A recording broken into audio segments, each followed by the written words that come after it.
Hinihingi po ng tulong sa nangyari sa kanyang baby. 1-year-old and 7 months lang po ito. Nawala daw po ito March 8 at natagpuan na lang pong sa ilog. Nawala na pong buhay. Magandang hapon po sa inyo, Ma'am Lovely, Lola Erlinda. Magandang hapon din po. Opo, ang aming pong taus-pusong pakikiramay. Ito ba'y naiparating nyo na po sa ating kapulisan yung kaso at nag-iimbestiga na po yung pulis? At kung nag-iimbestiga na, meron na ho ba tayong suspect? Meron ho. Nag-iimbestiga ho sila ay ang tinuturo ho ng ay yung Mardi po. Mardy de los Reyes, ito po yung ex nyo? Opo. Bakit po si Mardy ang tinitingnan yung suspect? Nagsabi ho siya sa akin noon na kikidnapin daw ho kami nang hindi ko nalalaman po. Nagbanta na po siya dati pa. Kayong dalawa ng anak mo, kikidnapin niya. Okay, kausapin natin yung ating PNP at nasa linyang telepono lang si Colonel Ryan Hernandez, Chief of Police ng Lucena City. Colonel Hernandez, Sir, magandang hapon po. nagsagawa na po kayo ng investigasyon tungkol sa kaso. Opo, sir. Opo. Nagsagawa na po tayo ng investigation, sir. Natagpuan sa ilaw, palutang-lutang. Ano po yung cause of death?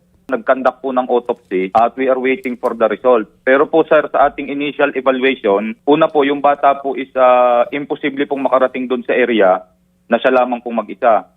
Tapos, sir, ay at the same time, nung lumulutang po yung bata is nakatihaya po siya, which is very uncommon pagka po sa case of accidental drowning. At the same time, sir, medyo fresh pa po yung kanyang katawan considering she has been missing for more than a day already, sir. Kaagad po kaming nagsagawa ng investigation, nagpatawag po kami ng SOCO at nag-request po ng autopsy. Meron na po kayong suspect at ito po mismo si Miss Lovely nagsabi, ang suspect ay yung pong kanyang ex dahil nagbanta na pala dati ito na kikidnapin sila mag-ina. Opo, sir. Katunayan po niyan ay na-aresto na po namin siya kahapon. Lumalabas po sa investigation is ito pong si Mardy ay gusto pong makipagbalikan sa kanya. Base sa conversation po nila sa messenger na yun po naman ay ibinigay sa atin ni Lovely. Ayaw na po ni Lovely kasi nabuo na po yung kanyang pamilya at ang ikinoconsider po niya ay yung kanyang anak. Lumalabas po na ito pong si Mardy, iisip niya is yung dahilan kung bakit hindi sila magkabalikan ay yung anak nito pong si Lovely. Tiningnan po namin yung messenger na kusa naman pong inopen ni Mardy ay deleted po yung conversation niya with Lovely. Ito naman pong si Lovely ay open naman po yung kanyang messenger, pinakita po niya sa amin, meron pong pagbabanta. Ang sabi po niya ay hindi mo alam kung anong kaya kong gawin. Tapos isinend po niya yung video ng bata, binibidyo niya po yung bata. Oh, daming evidence yun. Nasabi ko kanina na imposible naman pong makapunta yung bata kasi I personally went there kung saan nakita po yung bata. Very impossible po na makakarating po yung bata doon mag-isa. So obviously, ito pong bata ay hindi po anak nitong suspect na si Mardy. Hindi po, hindi niya po anak yan. Nakausap na po ito si Mardy nung mahuli siya. Meron ho ba siyang binigay na statement o paliwanag sa inyo? Wala po, sir.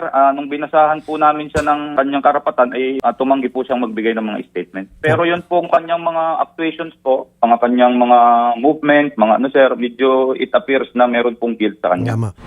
Ngayon sa nakapiit na siya sa kulungan.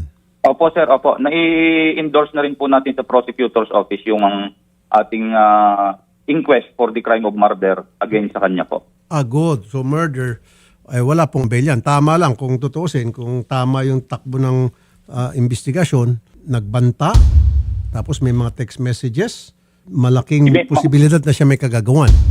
Opo, yung mga circumstances po na nagsasabi. At saka meron din po tayong witness na nakita na dala-dala po niya yung bata. Ayun.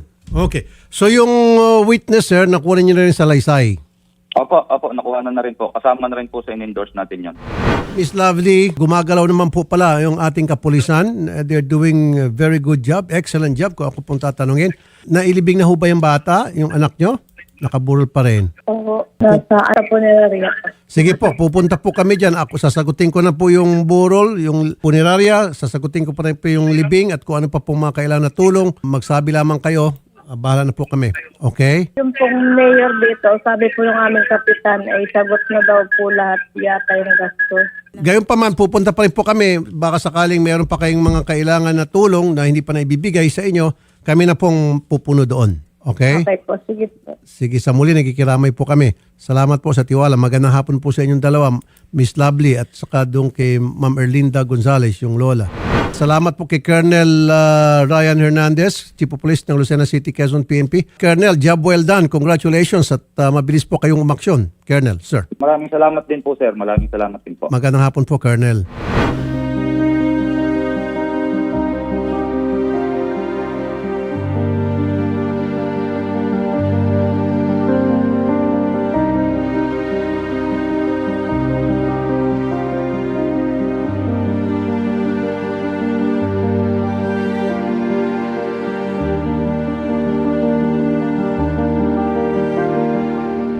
Ma'am Lovely and Ma'am Erlinda, ang taus-pusong pakikiramay po ni Idol Rafi po sa pamilya.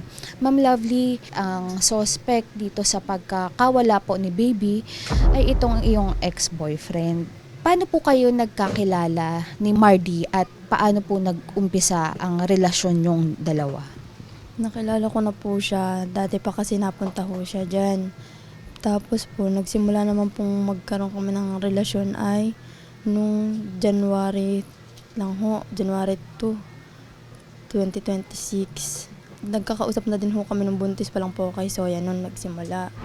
Ano yung pagkakakilala mo sa kanya? Anong klase siyang lalaki? Okay naman ho siya.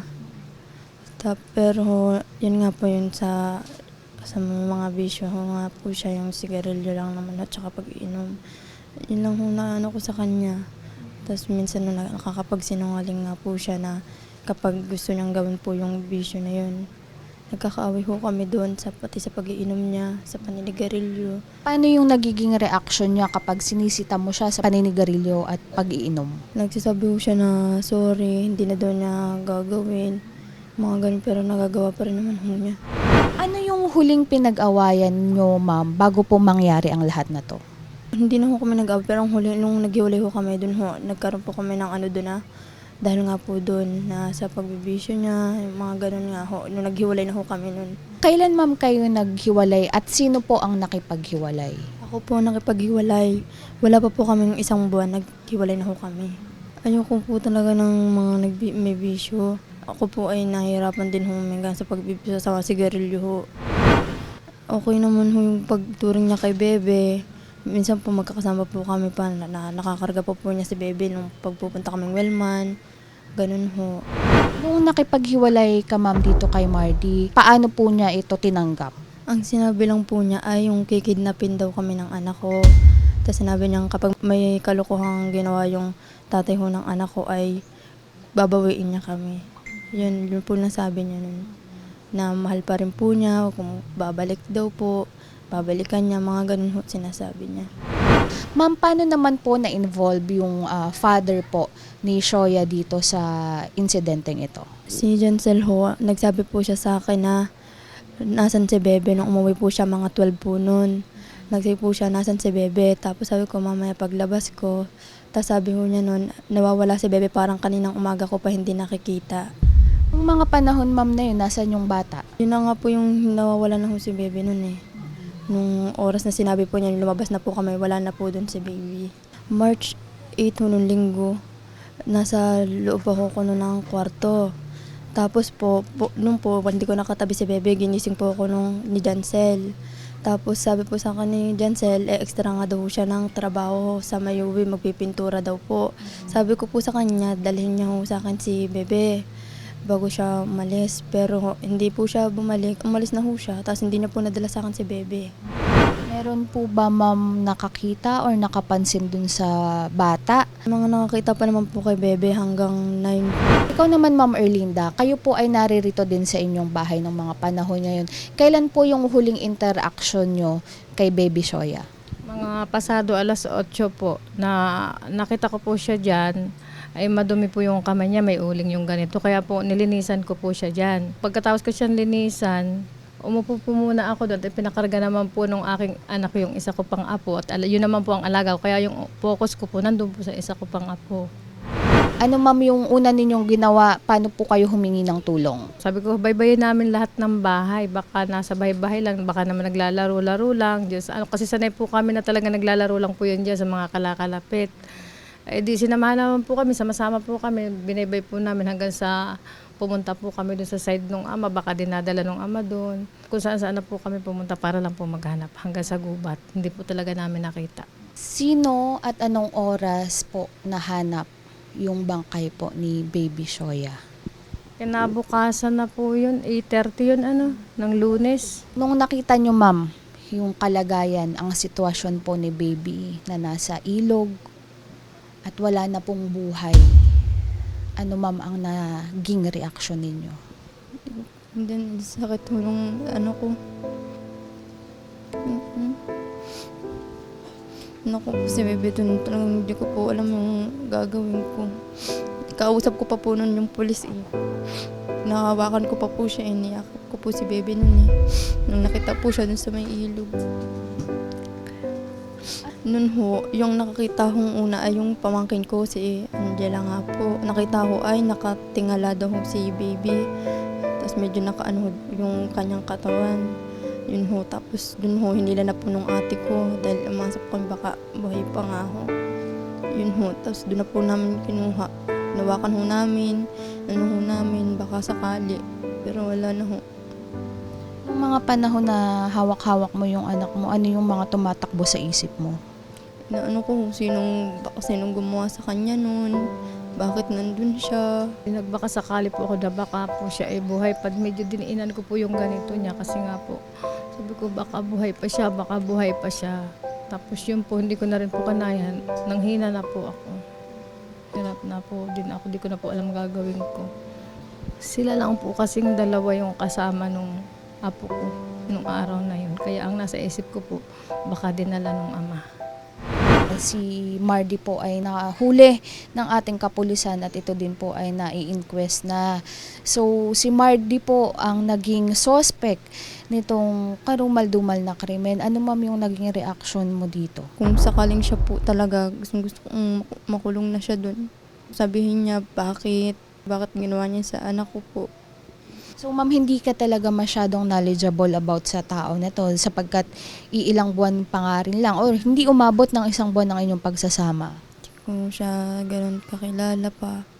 Ma'am Lovely, ano pong pakiramdam na ang isang bata na walang kamuwang-muwang ay nadamay po sa galit ng isang ex-partner? Bakit kailangang madamay po yung anak ko? Sobrang sakit sa akin. So, sabihin kay Baby, sorry. Hindi ko siya nabantayan.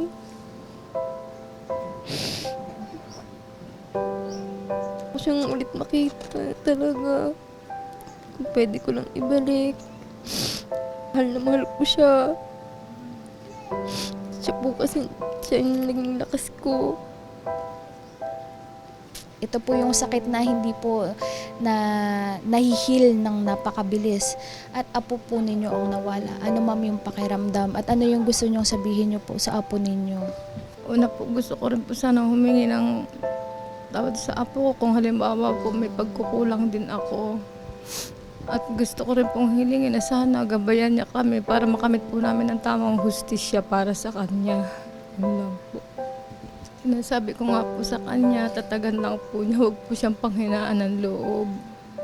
Matatapos din po ito. At alam ko po, tutulungan kami ng Diyos sa lahat po na ito. Kaya sabi ko po sa kanya, magpakatatag siya. Ayoko po siyang manghina. Kayo po ay sasamahan din po namin sa kapulisan ng Lucena City Police Station upang mabigyang linaw at ano po ba yung kanilang mga nakalap na ebidensya ukol po dito sa krimen na ginawa po ni Mardy. At yun nga po, sa tulong din po ni Idol Rafi, siya po ay nagsabi sa inyo na hindi na kayo mamomroblema sa lahat ng gastusin. Ito po, Ma'am Erlinda and Ma'am Lovely, ang tulong financial po ni Idol Rafi para po sa dagdag gastusin na ipangako ni Idol Rafi na yung iba pong gastusin gaya nga po nung autopsy at nitong funeral service ay sasagutin na po niya. At dagdag pa po doon ay yung pag-attend po ng hearing at iba pang maaaring maitulong upang mabigay po ang hustisya na para kay Baby Shoya ay iaabot din po ni Senator Idol Rafi sa inyong pamilya. Again, ma'am, kami po ay lubos na nakikiramay sa pagkawala po ng inyong anak at ng inyong apo po. So ito ma'am yung 10,000 pesos na additional ma'am na financial assistance po para sa inyong pamilya. Nagpapasalamat po kami na kami po ay matulungan niyo at sana po matulungan pa po sa kaso na to para po makamit po namin ang tamang hustisya para sa apo ko.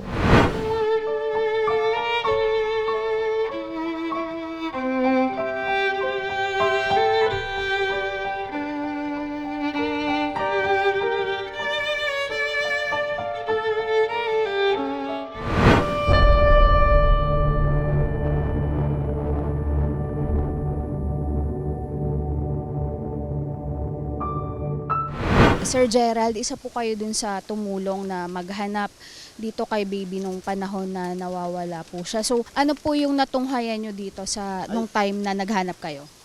Ma'am, dito lang po nakita daw po yung laruan at ang nakakita po ay yung batang isang babae. Kaya po namin binaybay po itong ilog para dito po hanapin at saka po sa baba.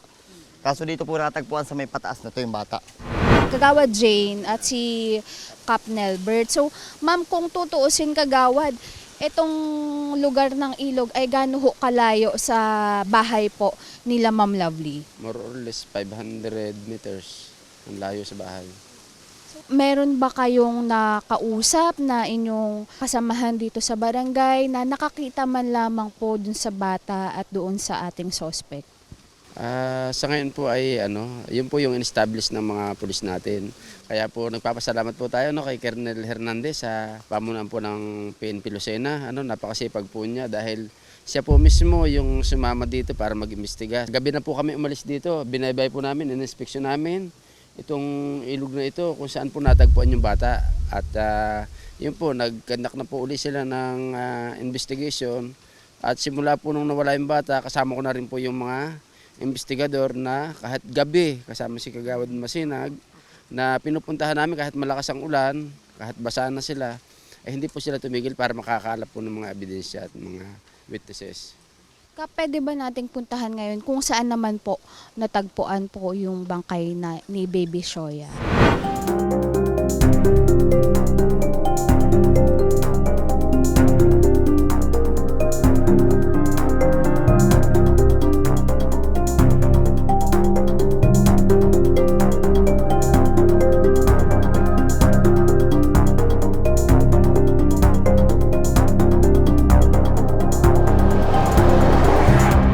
So nandito po tayo ngayon sa exact location ng ilog kung saan po natagpuan na walang buhay si Baby Shoya.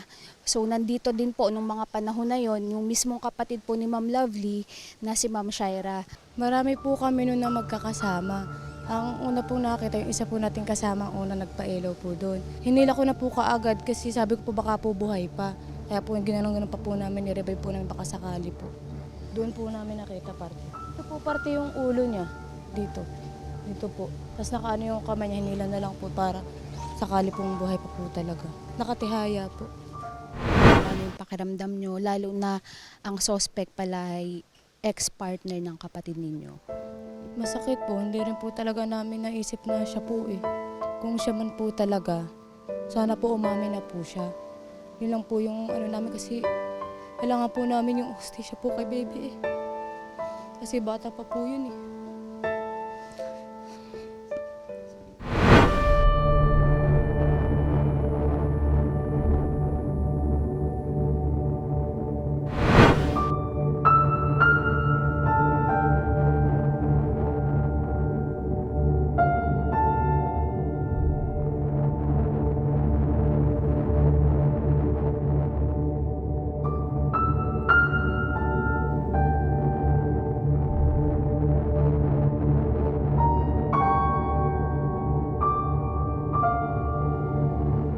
Nakikiramay po si Idol Rafi sa pagkawala nitong inyong panganay na si Baby. So, Sir Jansel, kamusta na po ba kayo ngayon? Okay naman po ako. Ngayon pong nakadalaw na ako dito. Masakit man sa kalooban ko eh. Dahil naabutan kong ganyan na lang siya. Sir Jancel, base po kanina sa kwento sa amin ni Lovely and ni Ma'am Erlinda, isa po kayo sa huling nakasama po ni Baby Shoya. Opo. Bago po kasi ako umalis nun ay binuhat ko pa yung anak ko bago ako umalis. Tapos iniwan ko din po dito. Kanino mo siya iniwan nung araw na yun? At saan kayo papunta nung araw na yun? Dito ko lang po siya iniwan, gawa ng nasanay na po ako ng ganun na iniiwan siya dito bago ako umalis pagkatapos kong buhatin. Tapos po noon kasi papunta po ako nun sa tindahan na inuutangan ko ng ulam at kukuha po sana ako ng ulam nun. Hindi po ako nakautang. Gawa po ng marami pa akong utang. Tapos bumalik po ako dito. Yun na nga po, pagbalik ko po dito, hinanap ko po yung anak ko. Tinanong ko sa asawa ko kung nasaan. Hinanap ko. Tapos yun po, saka lang din po sila naghanap. Saka din po nila nalaman na nawawala yung anak ko. Sir, nung nalaman nyo po at aware na ang lahat na nawawala si Baby Shoya, ano na po yung next na ginawa ninyo? Naghanap po ako. Yun po, naghanap. Tapos habang naghahanap po ako, dito sa lugar na to, ang dami ko pong naririnig na kung ano-ano, na ako daw ho yung nagtago, ako daw ho yung kumuha. Tapos lahat po dyan, binenta ko daw, pinabayad ko daw sa utang ko. Tinuturo kayo na ang suspect dito sa pagkawala po ni Baby. Ano po yung reaction nyo or ano yung gusto nyo sabihin ukol dito? Okay lang naman po na pag-isipan niyo ako ng kung ano-ano kasi bago lang din naman po ako dumating sa buhay niyo. Tsaka bago ko lang din naman po nakakasama yung mag-ina ko. Yun po, okay lang po sa akin. Kung pag-iisipan niyo po ako gawa ng hindi din naman po ako naging mabuti sa inyo. Hindi pa din naman po nila ako masyadong kilala kaya naiintindihan ko po. Patunayan po nila yung mga binibintang nila sa akin. Yun lang po. Dahil yung mga paratang po nila sa akin na yun, hindi ko po kayang gawin yun. Dahil unang-una po, mahal na mahal ko yung anak ko. Kahit po saglit ko lang nakasama yan, mahal na mahal ko po yan. Nasaan ka nung araw, nung March 8, between 9 o'clock a.m. hanggang 12 ng tanghali? Bale, ano po kasi nun, alas 10 na rin po ako umalis nun eh. Gawa po nung nagkape pa po ako nun nung gumising ako eh. Tsaka po yung araw na yun po kasi, kaya po ako utang ng ulam no kasi pagluluto ko sila bago kami umalis itong asawa ko. Aalis na po sana kami nun eh, sa tatay ko po. Doon po sana kami maninirahan. Dadaling ko po sila doon tapos doon po kami magsisimula. Doon po ako maghanap ng trabaho kasi marami naman din naman po akong trabaho doon. Tsaka po mas panatag po ako pag nandun sila. Dito sa kaso po ni Baby Shoya ay may nakakulong na po na suspect. At ito po ay yung ex-partner din po ni Ma'am Lovely na si Mardy. Ano yung reaction mo nung panahon na nalaman mo na siya yung suspect? Meron ka bang gustong sabihin sa kanya? Lalabas at lalabas din po ang katotohanan. Magbabayad at magbabayad din po yung taong gumawa niya. Mabubulok po sa kulungan niya. Personal na mensahe mo para kay Mardy? Huwag na lamang po kami magkikita at baka po kung ano magawa ko sa kanya.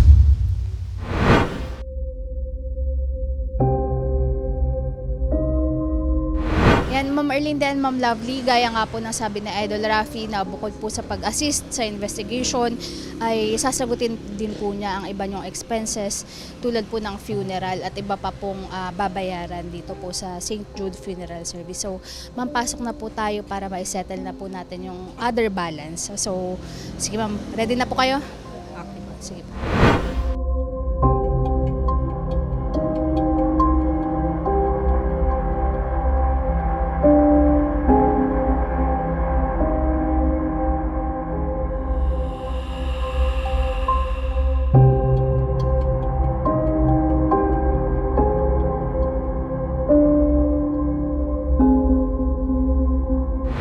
Nagpapasalamat po kami kay Senator Rafi Tulfo po para sa tulong po binigay niya sa amin sa pambayad dito po sa punerarya. Maraming salamat po sa Rafi, sa naitulong niyo po kay Bebe. Maraming salamat po.